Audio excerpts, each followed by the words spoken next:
Halo, Assalamualaikum warahmatullahi wabarakatuh. Salam jumpa lagi dengan Muhammad Channel. Bagaimana gerangan kalian semua?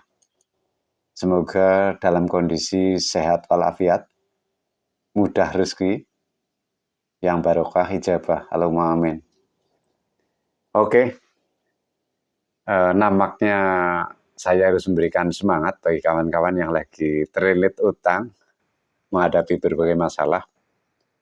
Ya, mohon maaf, satu persatu akan kami angkat seperti biasa. Ini adalah kami angkat masalah berbeda sesuai kejadian yang kami baca dalam informasi. Mobil Vinen dipakai untuk angkutan, lagi posisi ada muatan, ditarik oleh debt collector.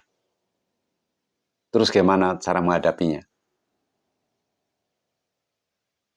Nah, itulah yang perlu memprihatinkan gimana?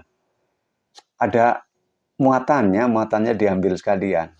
Apa enggak menjadikan orang rugi banyak? Oke.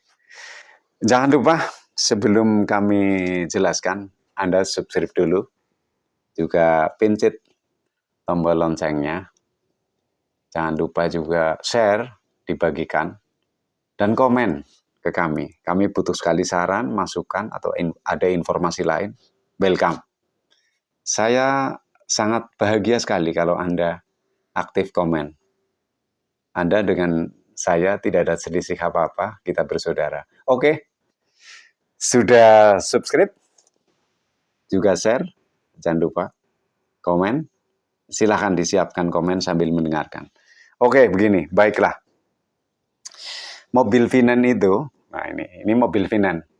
Anda sering dengar kalau sebutannya leasing, Vinen, itu bedanya apa sih? Kalau mobil Vinen itu seperti edisi sebelumnya pernah dikutip, dijelaskan sedikit. Ciri-cirinya adalah mobil baru. Anda kepingin beli mobil baru, itu acaranya adalah Vinen. Tapi ketika Anda itu mobil yang sudah ada BPKB untuk pinjam uang, itu acaranya adalah lembaga Vinen, lembaga leasing. Jadi antara Vinen dengan leasing berbeda. Tapi antara leasing dan Vinen yang terpenting kalau Anda lagi ketimpa adalah gimana cara menghadapinya. Tentu gitu ya. Oke. Yuk kita kupas kulitnya, kemudian kita nikmati dagingnya. Oke. Jadi barang muatan tadi itu sebenarnya tidak boleh ditarik. Mobil itu sendiri juga tidak boleh ditarik kalau tidak memenuhi syarat-syarat tertentu. Biasanya kalau dia tarik, dia menunjukkan SKP, surat keterangan pencabutan. Tentu walaupun dia menunjukkan surat keterangan pencabutan, perlu ditanyakan. Bapak dari mana? Boleh saya lihat identitasnya? Itu dijepret pakai HP. Ya, tidak beda jauh dengan fotokopi kan, agar pegang. Ya, seperti sebelumnya, itu pseudolinya akan turun. Kemudian ketika kita akan melangkah berdiplomasi atau mempertahankan diri atau ada proses hukum, ini penting. Kita sudah pegang identitas. Kemudian tanyakan, kenapa Anda mau narik mobil saya? Karena ini kan sesuai fidusia, ini. Biasanya senjatanya dia fidusia. Oke, kalau Anda memang dasarnya fidusia, tolong saya dikasih kopian sertifikat jaminan fidusia dulu.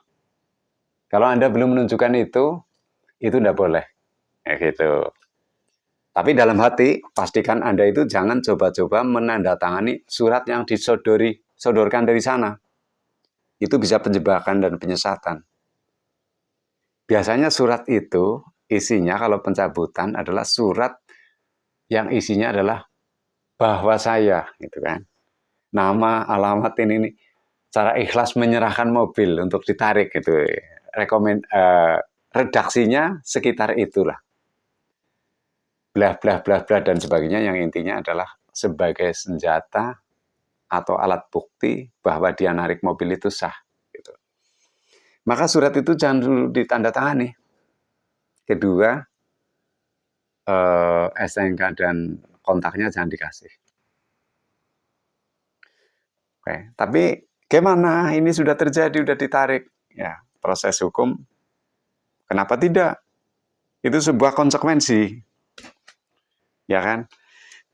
Anda bisa lapor ke penegak hukum, polisian setempat, sektor, polsek, atau polres, atau polda, kalau dekat. Atau poltabes, kalau Anda di kota-kota besar. Melaporkan ada perampasan mobil beserta muatannya. Ya kan? Ada hukumnya itu. Perampasan itu ada syarat-syaratnya. Ya itulah salah satu bentuk sikap dulu yang terpenting untuk menyelamatkan diri dan mempertahankan diri. Di sana gambarannya apa? Diprediksikan kalau di sana pasti akan diperiksa yang bersangkutan. Karena terkait membawa barang, maka barang itu merupakan barang bukti. Supaya barang bukti tidak hilang gimana? Orangnya akan ditahan. Kalau ditahan, seperti edisi sebelumnya, kecenderungan dia kepingin jangan ditahan. Atau ditahan, tahanan kota. Dari tahanan dalam tahanan kota, berat. Secara normatif, kepolisian tidak akan minta uang sepeser pun. Dia profesional. Tetapi, dia kepingin lepas, itu harus nyuruh Anda pencabutan laporan. Terjadilah di situ. Kalau Anda mengatakan bahwa saya rugi dan sebagainya sekian hari, Anda bisa dengan yang memohon supaya pencabutan. Saya tidak mau nyabut, saya juga rugi berapa hari. Disitulah akan terjadi keluargaan. Saya tidak akan mengarahkan orang supaya tawar-menawar tentang uang. Itu sangat privasi. Dan saya tidak pernah melihat orang serah terima uang semacam itu.